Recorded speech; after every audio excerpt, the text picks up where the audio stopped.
Hi guys, welcome back to my YouTube channel creative mom from Mandya. ನಾನು ನಿಮ್ಮೆಲ್ಲರ ಕುಲ್ಸುಮ್.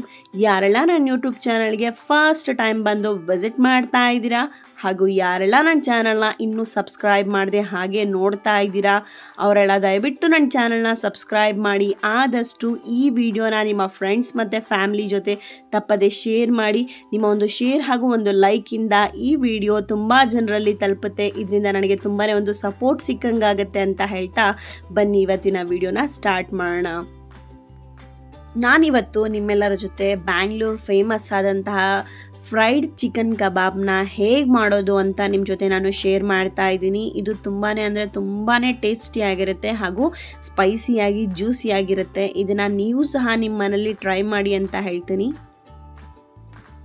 ಬನ್ನಿ ಈಗ ಇದನ್ನು ಮಾಡಲಿಕ್ಕೆ ಏನೆಲ್ಲ ಐಟಮ್ಸ್ ಬೇಕಾಗುತ್ತೆ ಅಂತ ನೋಡೋಣ. ಈಗ ನೀವು ನೋಡ್ತಾ ಇರುವಂತಹ ಈ ಎಲ್ಲ ಇಂಗ್ರೀಡಿಯೆಂಟ್ಸ್ ನಮಗೆ ಚಿಕನ್ ಕಬಾಬ್ನ ಮ್ಯಾರಿನೇಟ್ ಮಾಡೋಕ್ಕೆ ಬೇಕಾಗುತ್ತೆ. ಇದಕ್ಕೆ ನಾನಿಲ್ಲಿ ಮೊದಲು 1 kgಯಷ್ಟು ಚಿಕನ್ನ ಚೆನ್ನಾಗಿ ವಾಶ್ ಮಾಡಿ ಇಟ್ಕೊಂಡಿದ್ದೀನಿ. ನಂತರ ನಾನಿಲ್ಲಿ 2 ಟೀ ಸ್ಪೂನ್ನಷ್ಟು ಜಿಂಜರ್ ಗಾರ್ಲಿಕ್ ಪೇಸ್ಟ್, 1 ಮೊಟ್ಟೆಯ ಎಗ್ ವೈಟ್ನ ನಾನಿಲ್ಲಿ ಯೂಸ್ ಮಾಡ್ತಾ ಇದ್ದೀನಿ, ಅರ್ಧ ಕಪ್ನಷ್ಟು ಕಬಾಬ್ ಮಸಾಲ, ಎವರೆಸ್ಟ್ನ chicken masala 1 teaspoon, 2 tea ಸ್ಪೂನ್ನಷ್ಟು ಉಪ್ಪು, 3 ಟೀ ಸ್ಪೂನ್ನಷ್ಟು ಚಿಲ್ಲಿ ಪೌಡರ್, ಹಾಫ್ ಪಿಂಚಷ್ಟು ಕಲರ್, ಅರ್ಧ ಟೀ ಸ್ಪೂನ್ನಷ್ಟು ಅರಿಶಿನ, 2 ಟೀ ಸ್ಪೂನ್ನಷ್ಟು ಎಣ್ಣೆ, 2 ಟೀ ಸ್ಪೂನ್ನಷ್ಟು ವಿನಿಗರ್. ಮ್ಯಾರಿನೇಟ್ ಆಗಿ ಆದಮೇಲೆ ಮೇಲೆ ಹಾಕೋಕ್ಕೆ ನಾನಿಲ್ಲಿ ಬಿಳಿ ಎಳ್ಳು ಮತ್ತು ಕ್ರಷ್ ಮಾಡಿರುವಂತಹ ಕರಿಬೇವನ್ನು ಯೂಸ್ ಮಾಡ್ತಾ ಇದ್ದೀನಿ. ಈ ನೋಡಿರುವಂತಹ ಈ ಎಲ್ಲ ಐಟಮ್ ನಮಗೆ ಮ್ಯಾರಿನೇಟ್ ಮಾಡೋಕ್ಕೆ ಬೇಕಾಗುತ್ತೆ. ಬನ್ನಿಗೆ ಇದನ್ನು ಮ್ಯಾರಿನೇಟ್ ಮಾಡ್ಕೊಳ್ಳೋಣ.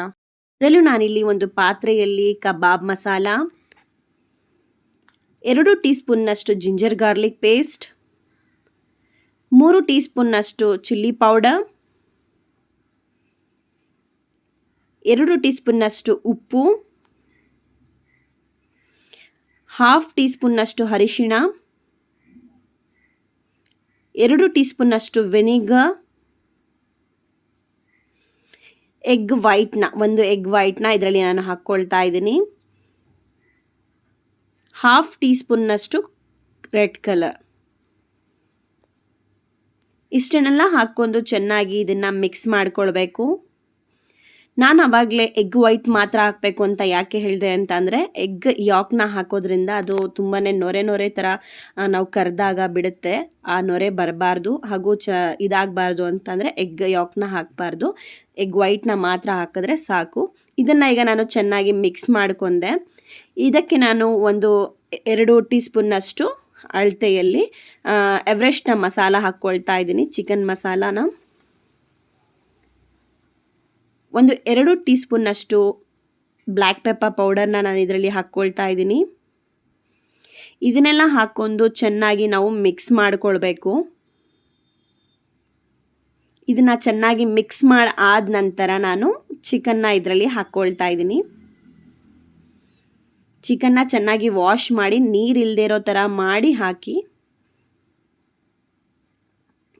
ಈ ಚಿಕನ್ನೆಲ್ಲ ಹಾಕ್ಕೊಂಡು ಇದನ್ನು ನಾವು ಚೆನ್ನಾಗಿ ಮಿಕ್ಸ್ ಮಾಡಿಕೊಳ್ಬೇಕು.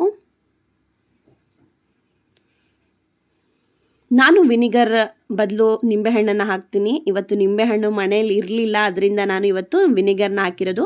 ನೀವು ವಿನಿಗರ್ನ ಸ್ಕಿಪ್ ಮಾಡಿ ನಿಂಬೆಹಣ್ಣನ್ನು ಸಹ ಹಾಕ್ಕೋಬಹುದು.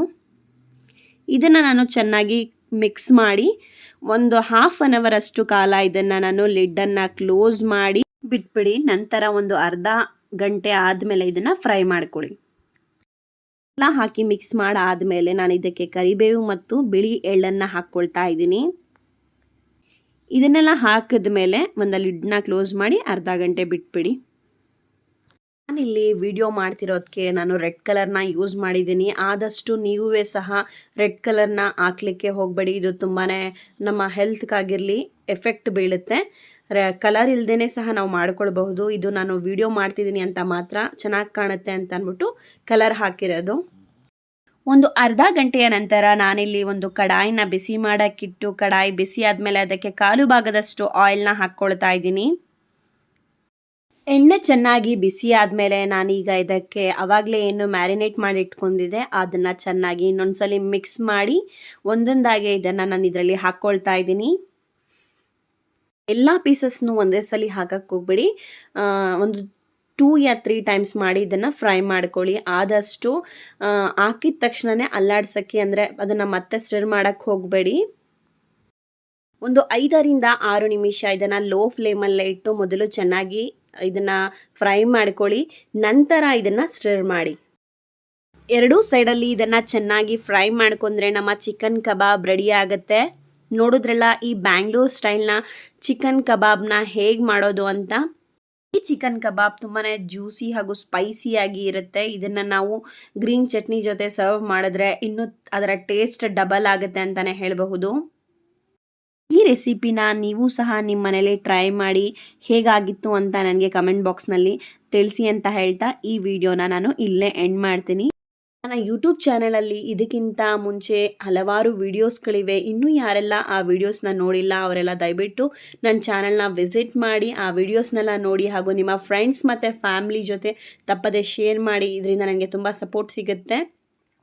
ಇವತ್ತಿಗೆ ನನ್ನ ಯೂಟ್ಯೂಬ್ ಜರ್ನಿನ ಸ್ಟಾರ್ಟ್ ಮಾಡಿ 1 ಮಂತ್ ಕಂಪ್ಲೀಟ್ ಆಗಿದೆ. ಹೀಗೆ ನನ್ನ ಚಾನಲ್ಗೆ ಮತ್ತು ನನಗೆ ಸಪೋರ್ಟ್ ಮಾಡ್ತಾ ಇರಿ ಅಂತ ಹೇಳ್ತಾ ಈ ವಿಡಿಯೋನ ನಾನು ಇಲ್ಲೇ ಎಂಡ್ ಮಾಡ್ತೀನಿ. ಮುಂದಿನ ರೆಸಿಪಿ ಅಥವಾ ವ್ಲಾಗ್ ಜೊತೆ ಮತ್ತೆ ಸಿಗೋಣ. Until then take care, bye bye and thank you for watching.